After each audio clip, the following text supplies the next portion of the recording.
All right, I'm gonna get ready. I don't know what we're gonna do with my hair. I'm not even sure if I'm gonna, well, oh my God, you guys. This is what happens when you have naturally wavy hair and you shower before bed and you're too lazy to blow dry it. This is what you wake up with. I might actually just have to wet it and, whatever. So we're just gonna focus on my makeup, I guess. I already prepped my skin. I put sunscreen on, the whole thing. Um, and we're gonna do this. Oh my goodness. While I answer this question. So I had someone message me on Instagram and I'm just gonna read it to you so you know exactly what we're working with. So hi Giselle, I know you're not currently doing a Q&A, so this is just an impromptu question. But I was wondering if you could talk a bit about how the goddess handles romantic rejection, especially when it comes from someone who didn't exhibit bad behavior and for all intents and purposes is a decent, kind person. I'm struggling through this right now, and I don't see many people talking about it from the perspectives you speak about and embody, so I'd love to hear your thoughts. I love this question. And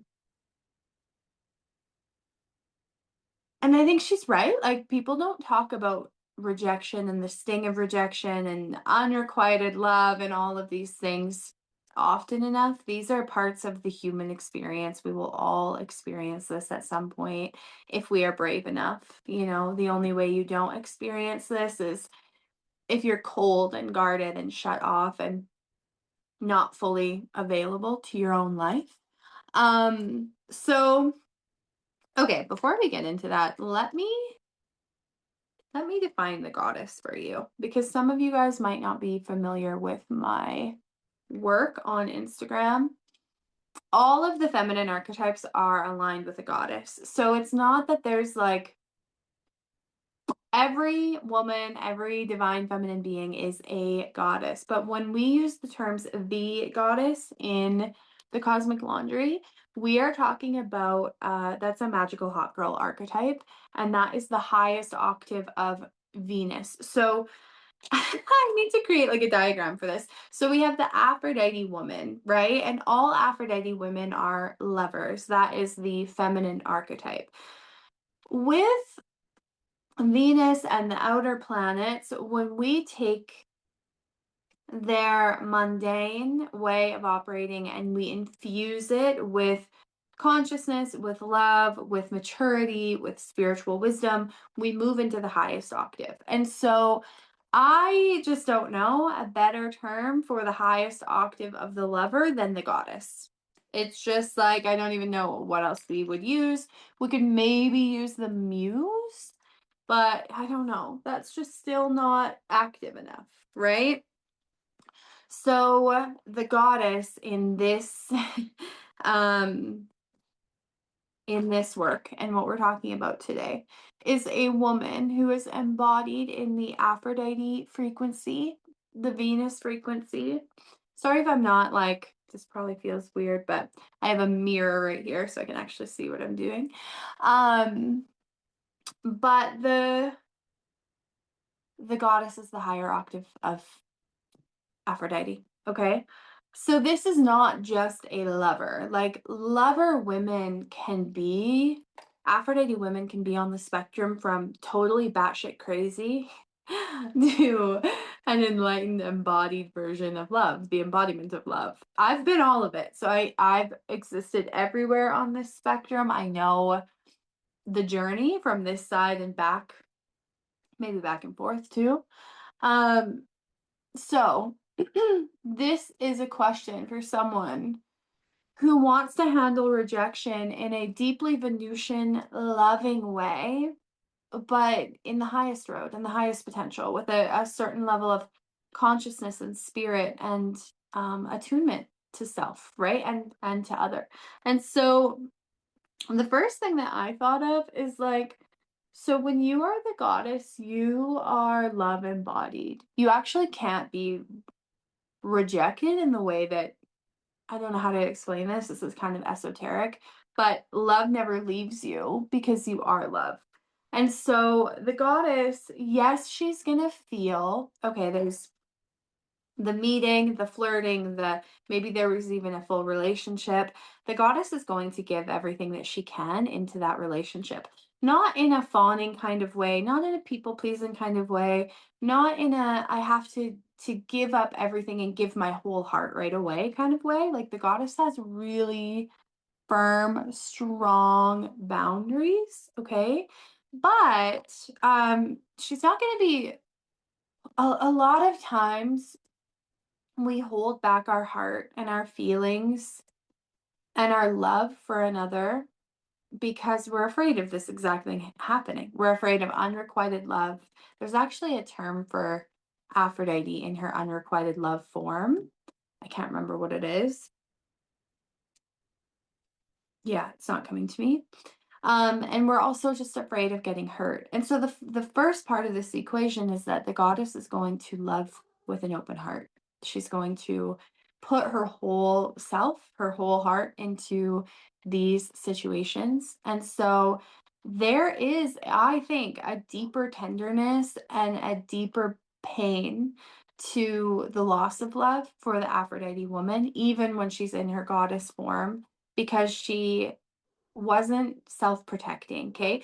Again, I don't want you to think that that means she didn't have boundaries, she did things she didn't want to do, or she revealed her heart really quickly to someone who didn't deserve it. But for she listened to herself. So if she wanted to share, if she wanted to go deeper, if she wanted to be intimate with that person, she did it. She did what she wanted to do.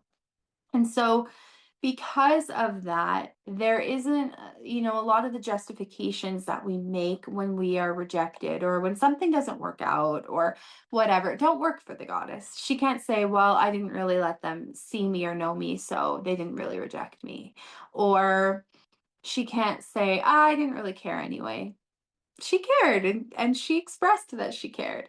And so the pain at onset of heartbreak and rejection for the goddess is acute. It's overwhelming at times because the goddess has an extreme sensitivity and an extreme attunement and this deep soul level desire and yearning for relationship, for intimacy, for connection. And so, especially if there was a fantasy built around this person or this relationship, there's going to be a lot of tenderness. And it is really important that you don't, if you're in this position, try to override this tenderness. So I talk about the Aphrodite woman a lot in terms of her um independence and her like on to the next attitude, which she definitely can have and does have. Sorry, I'm just looking for my favorite blush. My favorite blush that my sister loves to steal. And every time it's missing, I'm like, did she steal it? But I had it yesterday, so I just misplaced it. Okay, we'll use a different one then. So what was I saying?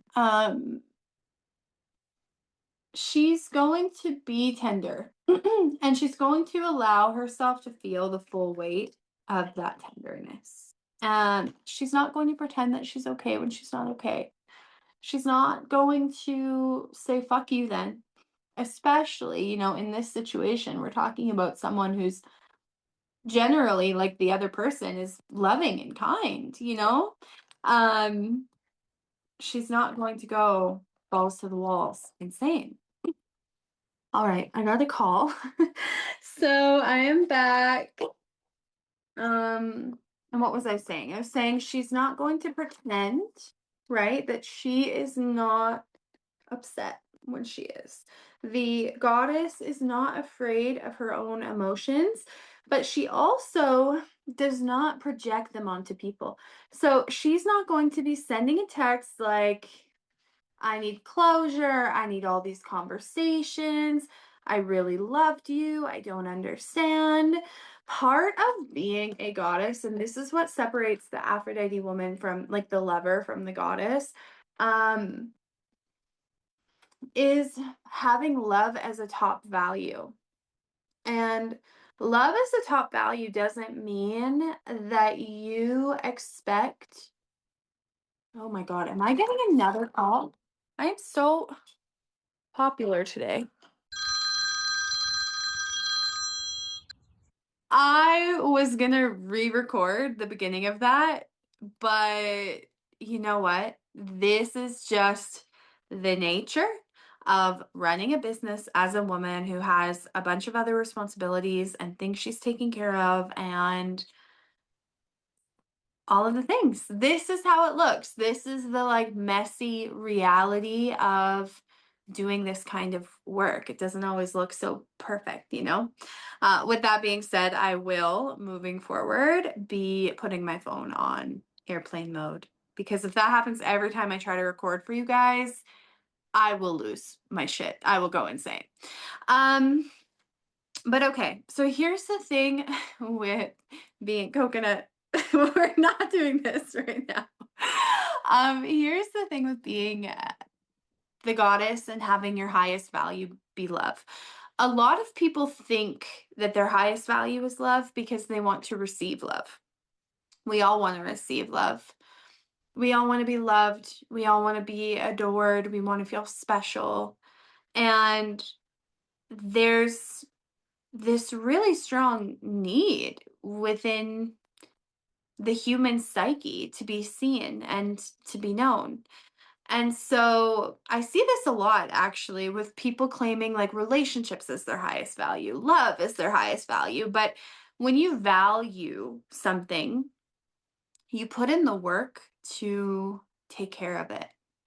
Um, and so if your highest value is love, that means that you also value being loving and you value um, the prerequisites and the precursors that need to happen in the world for true, real love to exist.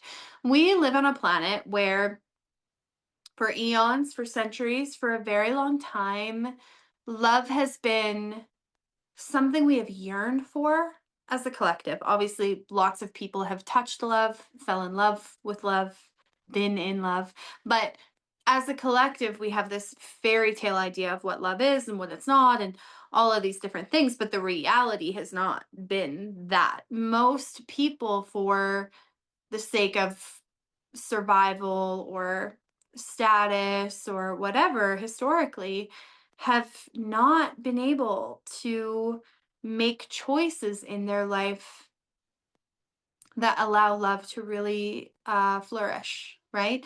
We've had to marry people because of survival and not necessarily because of what our hearts want. Again, I'm speaking historically.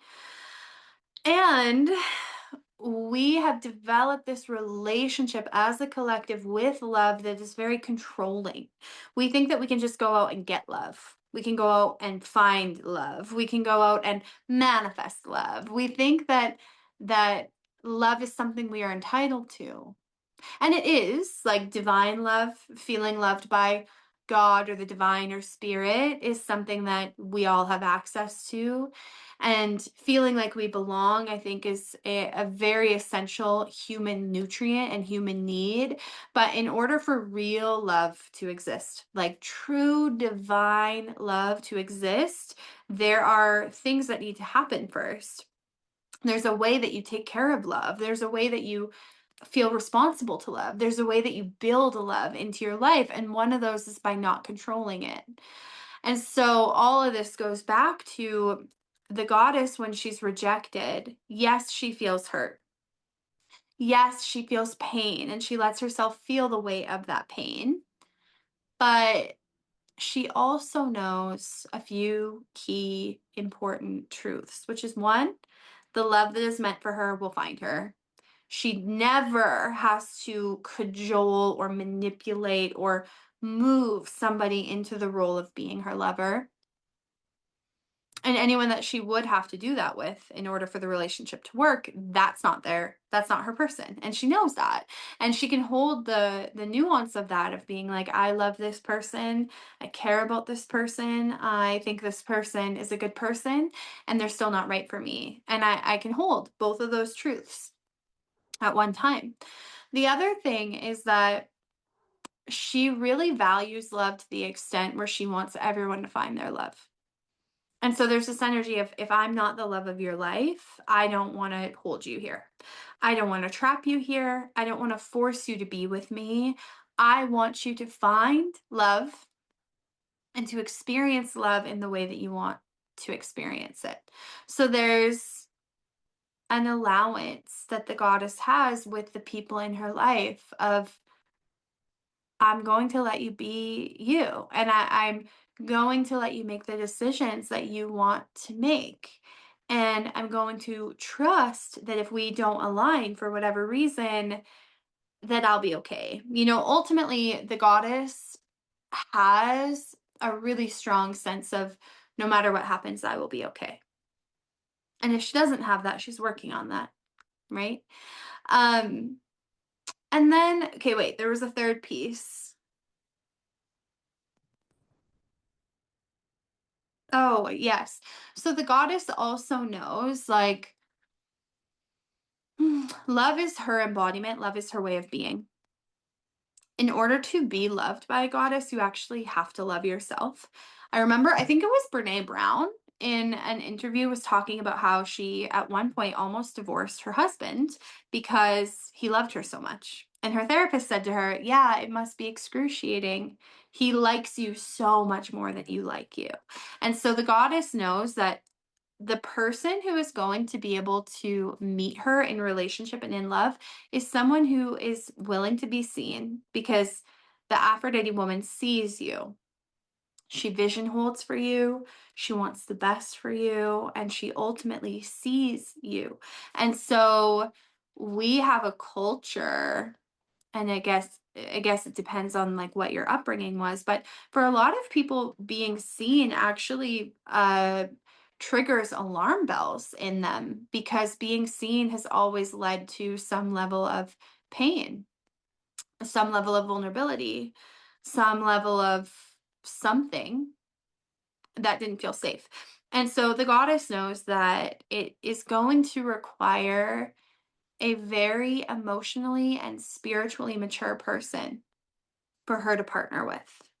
And those are, I don't want to say they're rare, but the more you step into goddess territory, the smaller your dating pool gets, because your capacity, you have two options. You either reflect back to someone the depth of your love, and not just for them. We do have to learn how to titrate that. And that I talk about that a lot in Daughter of Aphrodite, because as lovers, sometimes we think the most loving thing is just to pour all of this love onto someone, and you're drowning them. You're drowning them. And so it's not always an act of love to be overly loving, but you also want to make sure that you are not holding back on that capacity to such an extreme degree that you start to think that you're too much, that you're too emotional, you're too sensitive, you're too nurturing, you're too loving, you're too caretaking, you're too whatever. You want to be able to be yourself. And so the goddess, during moments of rejection, after she's felt what she needs to feel, after she's let herself emote and express, and she's, I don't want to say contained those feelings, but sat with those feelings with herself, and probably with a therapist, and talked about it with friends, and went for a walk and did all the things. Like, the goddess really amps up her rituals and her routines and her self-care during those moments, because that is when she needs them the most. But after all of that has been done, and she is feeling a little bit more centered, there's an acute awareness that the type of person that is going to be able to be a divine match for her is specific. Specific. And so rejection isn't always like, yeah, sometimes, like, the Aphrodite woman is not immune to rejection by any means. So sometimes it's like, yeah, okay, you guys weren't a match, or There was something that person was looking for that you don't have, and that's okay. That's, how the dating game goes. The moment we start to wish or want it to be different is when we start to control love, right? So, of course, it can be that, but it also can be that sometimes, as a goddess and as an Aphrodite woman, lovers experience this too. People aren't rejecting you, they're rejecting the version of themselves that will be required to be unearthed to be in relationship with you. Because goddesses require a level of sensitivity, a level of consciousness, a level of reciprocity. We do not do well in relationships that don't feel balanced and where there isn't harmony. We're not martyrs, okay? The goddess is not like the healer archetype where the healer can kind of, like, for lack of a better word, pimp herself out and then wake up one day and go, "Oh my God, I'm basically a domestic slave. Like, I am taking care of everyone." Goddesses and lovers notice that immediately. Like, the moment that the relationship kind of starts to feel unequal, or they're being taken for granted, or we just notice it immediately. And so the goddess needs to be with someone that is as devoted to having a loving relationship as they are. And they need to be with someone that really, like, the way that I think about it is like, the person that is going to be with you and that is going to make you happy is going to be someone who loves you so much that they are willing to rise to that challenge. And you really don't want to enter into a relationship with someone that isn't ready to rise to that challenge, because it will create resentment either on your side or on theirs. You want to be with someone that is like, wow, she makes me a better person. I am better for having met her. I am more communicative. I'm softer. I'm more loving. I'm more action oriented. I know how to, whatever the things are. You want to be with someone that loves you so much that loving you doesn't feel like a task. It feels like something that they're excited to do, because you are going to have higher standards in love and in relationship than the average Jane. Because the average person, and there's nothing wrong with this, but there are a lot of people in the world where their primary reason for a relationship is still security. They can have millions in the bank and there's still something in terms of security that they are getting through relationship and through partnership. It's like, I feel chosen and therefore I feel emotionally secure. I feel like my status has been secured in the community. I feel like this is good for my ego. This is good for my image. This is good for my reputation. Goddesses don't love like that. We don't choose like that. We don't do our lives like that. The goddess wants love because love is what she's here to express and to experience and to feel. And yeah, she's going to have other responsibilities and things that she's doing, and she's probably not going to be in the like goddess love territory all of the time, but it's a really important value for her. And the way that I think about it is like, the goddess needs to be with a lover that is not lazy, not lazy in love, not lazy in life, like not lazy at all. And so the through line here with how the goddess handles rejection is she is not going to try to make something be something that it isn't. She's also not going to judge herself too harshly.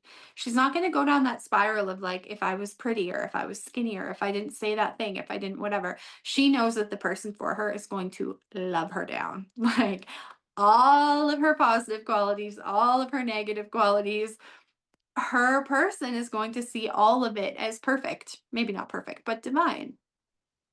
And again, I don't want to get into too fantasy of a level here. Like, as a goddess, your person is still going to get irritated with you and annoyed with you and frustrated with you and overwhelmed by you and by the depth of your love. Like, you're still going to have a human experience with them. The difference is that they commit to having that experience with you, and they commit to working through it with you. Not perfectly and probably very imperfectly. And I think that's one of the biggest pain points for the goddess is like, no relationship will live up to the standard of what we want to experience, but it's because we are the blueprint. We are seeding this back into the consciousness, and so it's going to be a little messy, a little bumpy for a while. But the goddess is not going to spend too much time picking apart the relationship, looking at what she should have did differently, looking at how she should change herself, looking at no, she's not doing any of that. And then third, she's really going to tend to herself and tend to her heart. So she's not going to judge herself also for being sad or for being heartbroken or for being pissed off or wishing it had went differently. She's really going to allow herself to be in that vulnerability, okay? And then I would say, she'll rely on and lean on her people, her best friend, her therapist, I, the divine, whoever it is that helps her to feel more centered, she will go there and she will allow herself to be supported and taken care of. Okay. So if you want to learn more, okay, go gonna. I don't know if you guys can see her. She's just being crazy. If you want to learn more about the Aphrodite woman, about the goddess archetype, this is what we do inside Daughter of Aphrodite. Daughter of Aphrodite it's a feminine astrology program, but it's about embodiment. The way that I see this is like, yes, we can learn about the Venus signs and the moon signs and the goddess asteroids, and we can learn how to read those in our charts and in other people's. But if you don't know what to do with that information in terms of how to bring it into the body and how to bring it into your life in a real way, it doesn't actually change anything. I think my whole mission on the planet, the whole purpose of my work is to create and bring more awareness of the goddess, of the feminine, of woman, for lack of a better word, like to really understand that our lives, our spiritual lives, our confidence and magnetism and gifts, all of that is important and valued. And we are allowed and need to, honestly, because of how badly the feminine has been disturbed, honestly. We need more and more and more women who are embodied in their own unique feminine archetype or expression. So if you're interested in that and that's your jam, join us in Daughter of Aphrodite. Doors are always open. I will link it below. And thank you for sending me this question. It gave me a lot to think about, and I think will be really helpful for a lot of people.